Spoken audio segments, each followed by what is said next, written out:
ইন্তেকাল করতেন না, তাহলে মরতে যদি হয় মরণের মতো কাজ করেছে। দেখবেন এই মরণ প্রতিটা মানুষের হবে, ইনসাফ করে বলবেন। আগেকার যুগের মুরব্বীরা তবুই কবরের কথা চিন্তা করত, কিন্তু এখনের ইয়াং জেনারেশন ছেলেরা একবারও ভেবেছে যে আমি মরবো বলে? কথা বলে না। সারাদিনে একবারও চিন্তা করে নেই।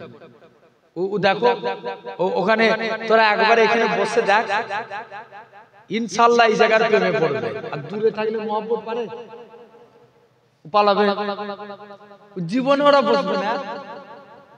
সব জায়গায় ও ডাগলি ওরা পালায়, বলে হুজুর চুপ করে দাঁড়িয়ে আছি ভালো।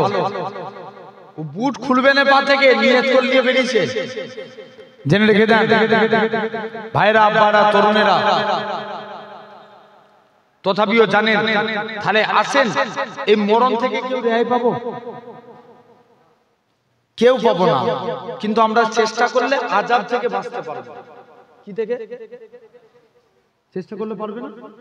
আযাব থেকে।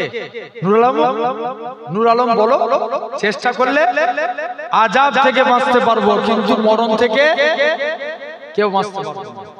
মন দিয়ে শুনবেন। তাহলে আল্লাহ এরকম দুনিয়াতে কিছু নিয়ামত দেখান। নাজমুস সাআদাত নহুজুর পীর কেবলা রাহমাতুল্লাহ আলাইহি, মন দিয়ে শুনো, 25 বছর আগে ইন্তেকাল হয়েছে। দাদা হুজুর কেবলার মাজারে জায়গা শর্ট না বেশি? শর্ট না? এখন বাকি বিল্লাহ হুজুর 25 বছর পরে ইন্তেকাল হয়েছে।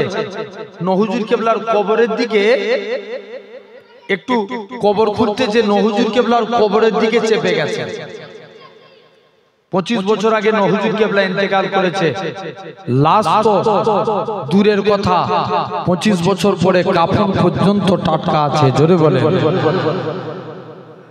আল্লাহ এরকম কিছু নিয়ামত দেখান বান্দা, তারপরেও তোরা হেদায়েতের পথে ফিরায়। আর সমাজে কিছু দেখবেন, আমার একটা তাফসীরের উস্তাদ, আমি যার কাছে তাফসীর শিক্ষা অর্জন করেছি, উনি বলতেন যে কথায় কথায় কসম খায় সে এক নম্বর মিথ্যাবাদী। কে? যে কথায় কথায় কসম খায়। ভুল বললাম? দেখবেন সমাজে কিছু ট্যারা মার্কা এখন আছে, এরা কথায় কথায় শুধু বেদাত বেদাত করে কথা বলে না। আমি মনে করি ওর জন্মটাও বেদাত। কথা বুঝতেছেন না? ও নিজে একটা বড় বেদাত। জেনে রেখে দেন, হাক্কানি আল্লাহর ওলিদের শানে গুস্তাখি করে। আমি যারা ভণ্ড পীর তাদের বিরুদ্ধে আমরা, কথা ঠিক না ভুল? যারা ভণ্ড, বাংলাদেশে ওয়াজে গেছি, এই রিসেন্ট কিছুদিন, 2 সপ্তাহ না 1.5 সপ্তাহ আগে ছিলাম বাংলাদেশে। এর আগেও গেছি অনেকবার। ওখানে এক পীর সাহেবের নাম বীরি বাবা। কি নাম?